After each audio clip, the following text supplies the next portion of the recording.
So how do you reckon communism is going? It all ended in tears in the Soviet bloc, didn't it? Russia, Poland, East Germany, the rest of Eastern Europe, they're all dealing with their communism hangover.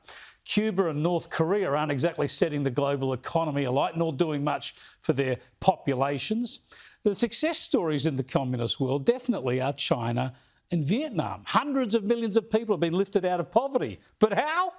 Mainly by embracing free markets, mainly through state-sponsored capitalism.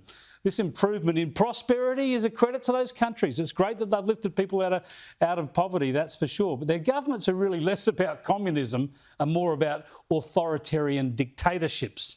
They embrace the benefits of capitalism for the country, but they impose draconian controls over their populations. Rather than being examples of some sort of communist nirvana, these countries behave like corrupt fascist dictatorships. And if you want to see what that looks like, have a look at this.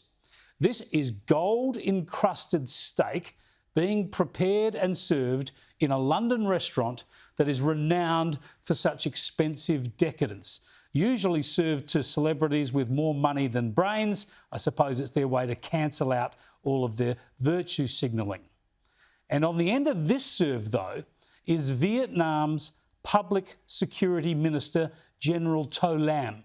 That's right, a senior communist minister, no less, eating a gold-encrusted steak that costs about $2,000 in our money. That's before wines, sides and taxes.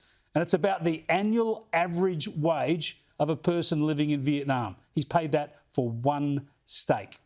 So there's the communist general and his entourage doing the hard yards for the huddled masses of Vietnam. That's what communism does. The icing on the cake, though, perhaps I should say the gold leaf on the steak, is that this minister and his team were on their way back from, you guessed it, the Glasgow climate talks.